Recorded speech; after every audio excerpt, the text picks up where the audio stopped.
Olá, telespectadores do nosso programa O Homem Universal. Hoje nós estamos aqui para tratar de um assunto, entre outros, que é de interesse direto de nós mulheres, mas também dos homens, das nossas famílias e da sociedade em geral. É a respeito da psicopatologia da mulher, mais especificamente falando.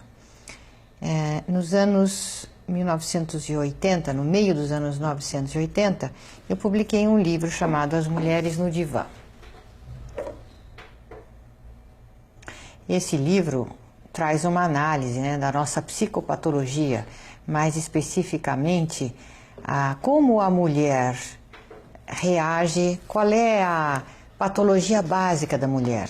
Por acaso nós temos uma patologia, uma manifestação idêntica do homem? Se não, qual que são as diferenças? E em que medida a nossa patologia é influente na sociedade? Normalmente, as pessoas tendem a analisar a mulher como sendo sexo frágil. A mulher, ela seria mais ou menos uma oprimida da sociedade, ela teria, assim, menos direitos do que os homens, mais obrigações, maior índice de responsabilidades com os filhos, com a casa e agora também com o trabalho. Seria, assim, uma maior vítima de investidas masculinas, tanto no sentido sexual, como de agressões, violência, injustiças, perseguições. Enfim, a mulher é sempre considerada como, numa comparação, ela seria um elemento de fragilidade que precisaria de proteção.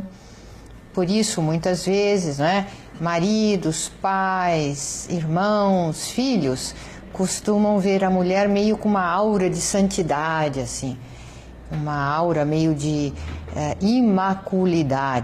imaculada, comparando as mães e as familiares, assim, até meio uma imagem de santidade como Nossa Senhora, assim, a Madonna, Bom, o que eu verifico na minha experiência de psicanalista não é bem isso.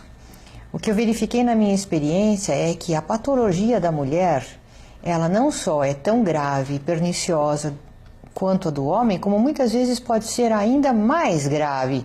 Em que medida? Porque ela está mais disfarçada, mais dissimulada do que a do homem. Costuma-se fazer uma série de análises, de críticas a respeito da conduta criminosa do homem, da conduta de violência, dos vícios, da corrupção, das agressões, mas pouco se fala nesse sentido da mulher. Por quê? As nossas armas não são as mesmas das masculinas. Nós normalmente não usamos, armas de fogo, armas brancas, como se diz. Nós não temos músculos muito fortes, até pode-se dizer, poderia ser uma proteção da própria natureza. A mulher não pode ter tantos músculos quanto o homem, porque uma mulher furiosa causaria muito mais dano do que um homem furioso, muitas vezes, pelo grau da sua raiva, que pode chegar a raiva de uma mulher. Então, eu procurei fazer aqui uma análise, não somente uma crítica à mulher, evidentemente, eu não falo somente dos nossos defeitos, mas eu procuro ressaltar a urgente necessidade de que nós nos conscientizemos dessa nossa patologia caracteristicamente feminina, para que nós possamos sair desse estágio, assim, uma condição cultural propriamente dita, porque são pouquíssimas as mulheres que conseguem galgar uma posição merecidamente de expressão, de construção na vida social, de reconhecimento social.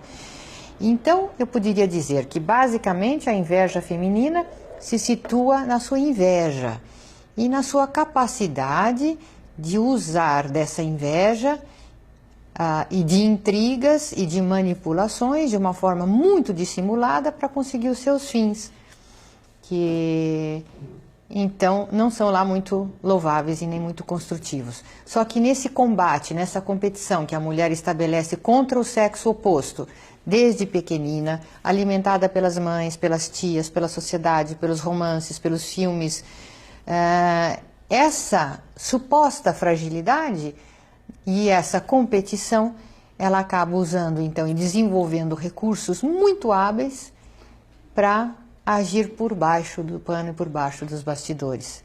O resultado não tem sido muito bom. A gente nota que quanto mais poder a mulher está conseguindo na vida social, deveria, né, haver uma melhoria da sociedade, deveria haver uma melhoria na ética, nas virtudes, no afeto, mas o que a gente verifica é que a sociedade está dia a dia com maiores problemas, inclusive problemas de relacionamento, maior número de divórcios, maior número de desajustes, crianças mais desorientadas, e parece que o homem é sempre o vilão da história.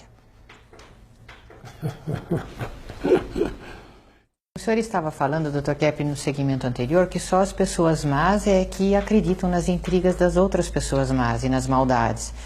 Acontece que a nossa sociedade ela é completamente invertida. Ela tem valores invertidos, leis invertidas, ideias invertidas, arte transmitindo inversão, tudo. Então, e a pessoa não percebe essa inversão. Ela não percebe que ela está mais apta a acreditar no mal e a desconfiar do bem.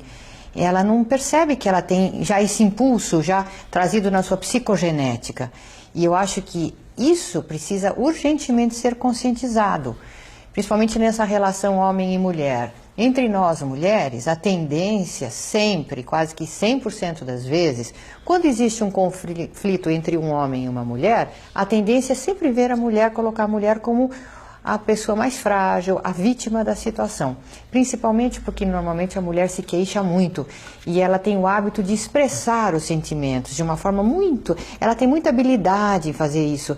Haja vista, por exemplo, essa capacidade que a mulher tem de fazer roteiros de filmes, novelas, intrigas, romances, porque ela tem muita habilidade psíquica para lidar com os sentimentos do ser humano.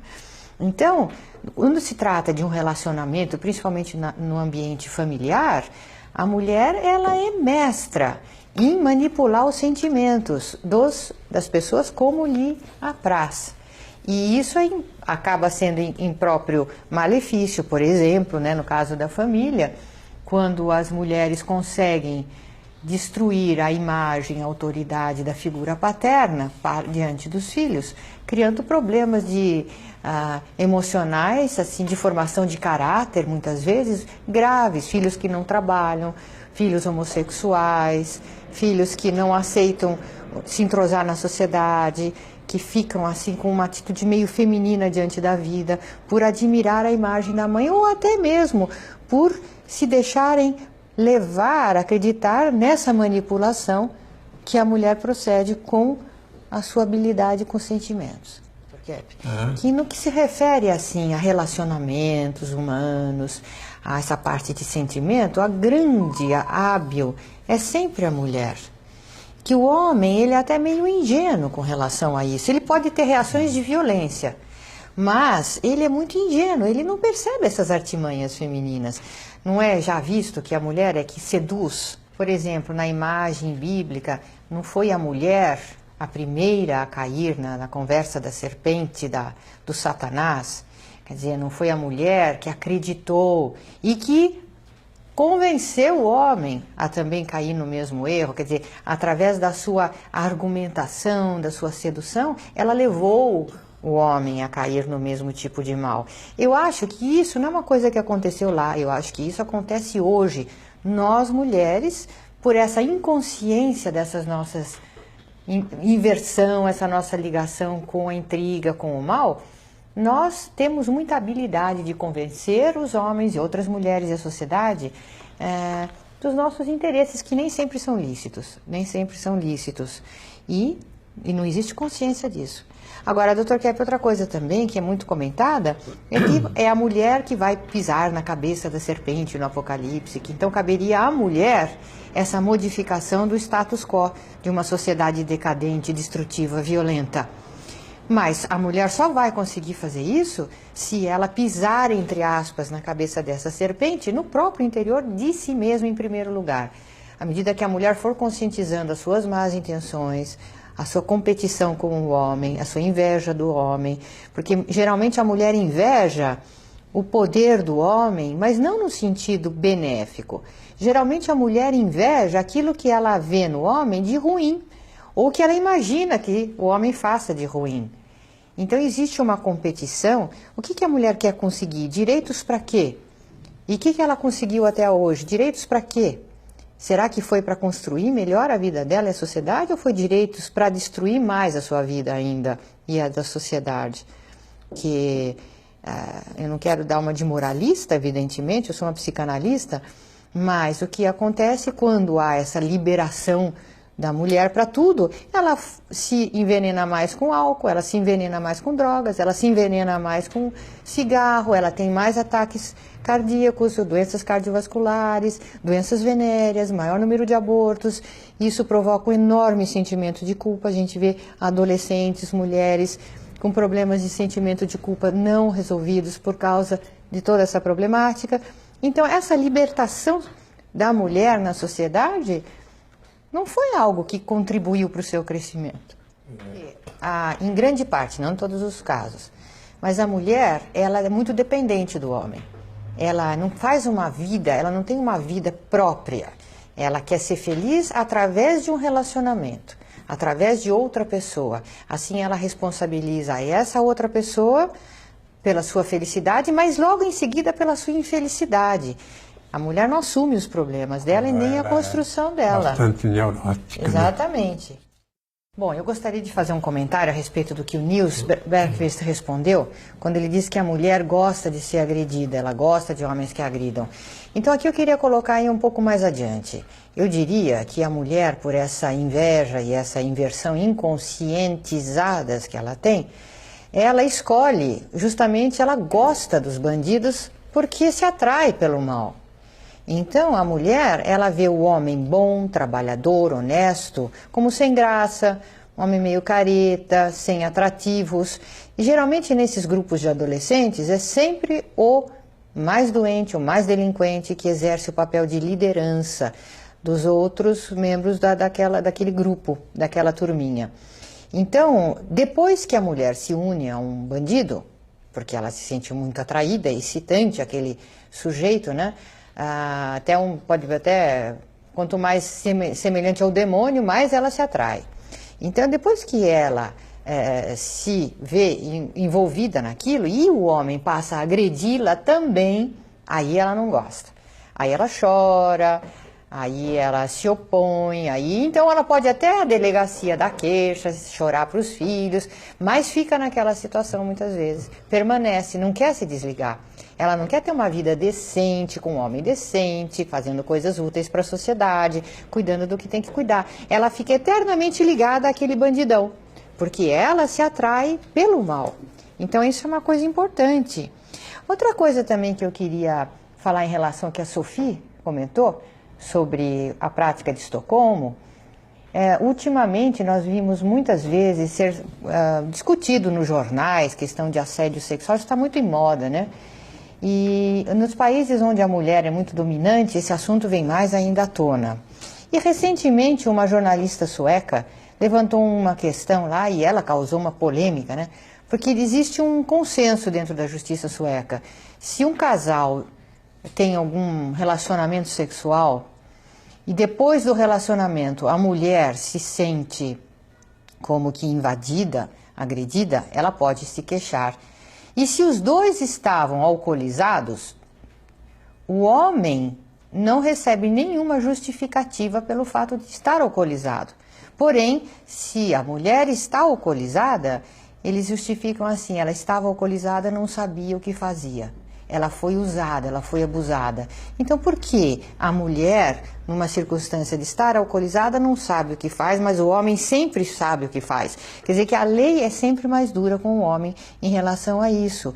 E eu acho, Dr. Kepp, que a mulher, a única coisa que a mulher, infelizmente, não porque seja por natureza assim, mas o hábito que a mulher desenvolve, já ensinado pelas suas mães, titias e vovós, e pela sociedade, é que o poder dela se restringe a esse poder de atração, de sedução no campo afetivo sexual.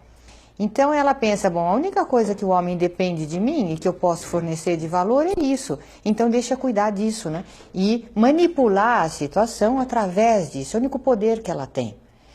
E aí ela faz enormes desatinos, regimes chega a ficar doente, né, com remédios para emagrecer, anorexia. Enfim, a mulher gasta o que não tem para poder se vestir de uma forma sensual e para poder justamente competir com as outras nesse campo, que é o único campo que ela acha que ela tem poder e que ela desenvolve o poder. Infelizmente, parece que essa é a condição da mulher. Isso é uma tristeza, Dr. Kepp, porque a mulher poderia desenvolver coisas incríveis de contribuição na sociedade, ser admirada por razões incríveis na sua realização, mas ela não é, inclusive, estimulada a nada disso. Então, né? Nós estamos aí verificando a influência que a mulher tem nos seus relacionamentos, na sua família. E muita gente diz, qual que é a influência que a mulher tem na sociedade? A mulher influi? A mulher influi muito na sociedade. Só que ainda não foi analisada essa influência no sentido seu real e até certo ponto atrás dessa imagem que a mulher mantém. Vamos dar alguns exemplos. Quem que se presta sempre para ser usada para vender carros, cigarro, remédios, roupas? Não é a mulher? Dizem, bom, a mulher, ela é usada, manipulada pelo homem, mas a mulher gosta dessa situação dela, ela ama, por exemplo, gastar todo o dinheiro que ela tem e não tem, sustentando os poderosos da economia. Por exemplo, a indústria de cosméticos é uma das mais lucrativas do mundo. O consumo de ansiolíticos, de antidepressivos, de analgésicos, a mulher é que mais faz. Quer dizer, ela é que sustenta as grandes multinacionais. Então, sempre a mulher, ela é a que gera a economia da casa. O que ela vai comprar, como ela vai comprar e, portanto, ela é, muitas vezes, manipulada pela psicologia do marketing para manter esses poderosos. Eu acho que se a mulher resolvesse deixar um pouquinho de admirar o homem poderoso, porque a mulher gosta muito de homem que tenha poder, prestígio, dinheiro, fama. Então, se a mulher deixasse tanto de apreciar, não fosse tão assim admiradora, apaixonada pelos homens doentes do poder, como elas são, então a nossa sociedade seria mais equilibrada.